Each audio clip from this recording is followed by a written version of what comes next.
കൂടുതൽ വാർത്തകളിലേക്ക്. അംഗീകാരമില്ലാത്ത കോഴ്സിന്റെ ഫലം വെബ്സൈറ്റിൽ പ്രസിദ്ധീകരിച്ചതിൽ കണ്ണൂർ സർവകലാശാല വൈസ് ചാൻസലർക്ക് രജിസ്ട്രാർ അടിയന്തര റിപ്പോർട്ട് നൽകി.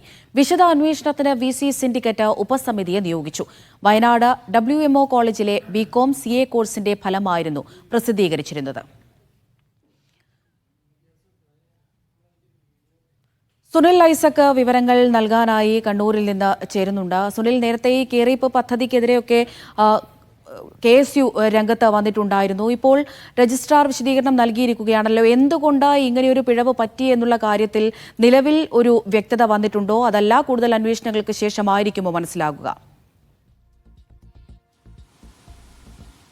അമൃത, അംഗീകാരമില്ലാത്ത ഒരു കോഴ്സിലേക്ക് കോളേജ് സ്വന്തം നിലയ്ക്ക് വിദ്യാർത്ഥികളെ പ്രവേശിപ്പിക്കുക, അതിനുശേഷം അവരുടെ പരീക്ഷ നടത്തി ഫലം സർവകലാശാല അവരുടെ ഔദ്യോഗിക വെബ്സൈറ്റിലൂടെ പ്രസിദ്ധീകരിക്കുക, അങ്ങനെ അനിതര സാധാരണമായ ഒരു സംഭവമാണ് കണ്ണൂർ സർവകലാശാലയ്ക്ക് കീഴിലുള്ള വയനാട് WMO കോളേജിൽ നടന്നിരിക്കുന്നത്.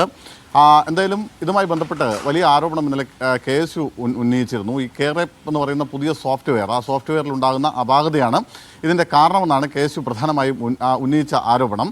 എന്തായാലും സംഭവം വളരെ ഗൗരവത്തോടു കൂടി തന്നെയാണ് സർവകലാശാല എടുത്തിരിക്കുന്നത്. ഇന്നലെ ഈ വാർത്ത പുറത്തു വന്നതിന് പിന്നാലെ തന്നെ സർവകലാശാല വൈസ് ചാൻസലർ രജിസ്ട്രാറോട് അടിയന്തര റിപ്പോർട്ട് തേടിയിരുന്നു. ഇന്നലെ വൈകിട്ട് തന്നെ ഒരു പ്രാഥമികമായ റിപ്പോർട്ട് രജിസ്ട്രാർ വൈസ് ചാൻസലർക്ക് കൈമാറിയിട്ടുണ്ട്. കോളേജിൻ്റെ ഭാഗത്തു നിന്ന് വീഴ്ച സംഭവിച്ചിട്ടുണ്ട് എന്നതൊരു കാരണം. അതിനൊപ്പം തന്നെ സർവകലാശാലയുടെ വെബ്സൈറ്റിൽ ഈ ഫലം എങ്ങനെ വന്നു എന്നത് ഒരു ആശങ്കയുണ്ടാക്കുന്ന കാര്യം തന്നെയാണ്.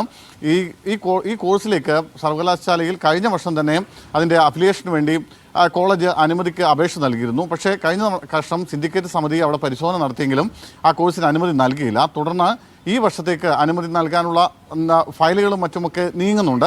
അത്തരം നടപടികളൊക്കെ നടന്നുകൊണ്ടിരിക്കുകയാണ്. അതിനിടയിലാണ് ഈ കഴിഞ്ഞ വർഷം തന്നെ ഇതിൽ സർവകലാശാല അനുമതി നൽകുന്നതിന് മുമ്പ് തന്നെ 31 കുട്ടികൾക്ക് BCom CA കോഴ്സിൽ പ്രവേശനം നൽകുന്നത്.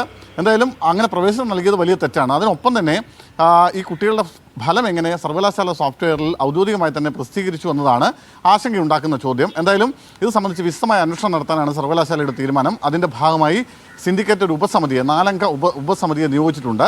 2 ദിവസത്തിനുള്ളിൽ തന്നെ ഈ ഉപസമിതിയോട് റിപ്പോർട്ട് സമർപ്പിക്കാനാണ് ഇപ്പോൾ വൈസ് ചാൻസലർ നിർദ്ദേശിച്ചിരിക്കുന്നത്.